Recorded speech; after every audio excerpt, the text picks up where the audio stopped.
2 நாட்களுக்கு முன்பு இந்த போதைப்பொருள் விற்பனை சம்பந்தமாக மிதுன்ராஜ், நீலகிரி மாவட்டம் கூடலூரை சேர்ந்த மிதுன்ராஜ் ஒருத்தவர்,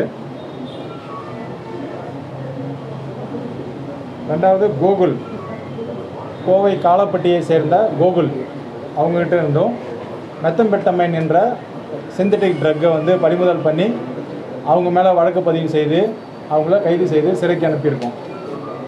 இந்த வழக்கோட முக்கியத்துவம் என்னென்னா, அந்த ஒருத்தவங்களோட கோவை பகுதியில் விற்கிறவங்கள மட்டும் நம்ம வாங்கி அரெஸ்ட் பண்ணி போடாமல் இவங்க யார்கிட்ட இருந்து மொத்தமாக சரக்கு வாங்குறாங்க அப்படின்றத மறுபடியும் வந்து தீவிரமாக விசாரித்து இந்த புலனாய்வை வந்து இன்டெப்த்தாக கொண்டு போனோம். நெக்ஸ்ட் லெவலு இந்த வலைப்பின்னலை கண்டுபிடிக்கணும்.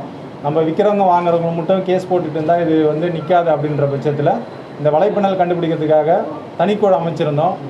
3 தனிப்படை அமைச்சு இதை தொடர்ச்சியாக விசாரணை பண்ணதன் அடிப்படையில் கேரளா மற்றும் ஊட்டி இவங்களை இந்த ஊரில் இருந்து நம்மளுக்கு சரக்கு வாங்கி கோவை மாநகரத்தில் சப்ளை பண்ணுறவங்களையும் ப்ளஸ் இவங்க எங்கே வாங்குறாங்கன்னு அடுத்த புலனாய்வு பண்ணுறப்ப பெங்களூர், ஹைதராபாத் அப்படின்னு இந்த வலைப்பின்னல் நீண்டுக்கிட்டே போச்சு.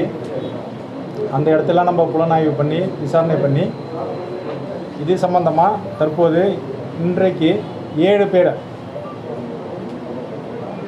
அஸ்வின், ரியாஸ், அமல், அப்துல் சலீம், அன்சாத், அசாருதீன் ஆகிய நபர்களை வந்து இப்போ நம்ம விசாரணை வளையத்துக்குள்ளே கொண்டு வந்து அவங்ககிட்ட இருந்து இதே மெத்தம்பெட்டமைன் ப்ளஸ் LSD இந்த ட்ரக்ஸை வந்து கைப்பற்றியிருக்கோம்.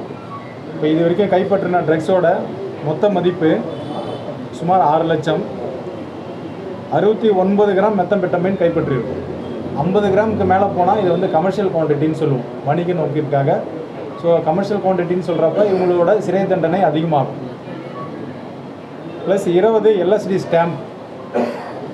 ஸ்டாம்ப்ஸ் 20, 2 காரு, 1 இருசக்கர வாகனம், 9 செல்ஃபோன் நீங்கள் பார்த்துருப்பீங்க டிஸ்பிளேயில். இதை வந்து கைப்பற்றியிருக்கோம். இதில் இன்னொரு முக்கியத்துவம் இருக்குது. இது வரைக்கும் நம்ம விற்றவங்கள வந்து வாங்கி அரெஸ்ட் பண்ணியிருக்கோம்.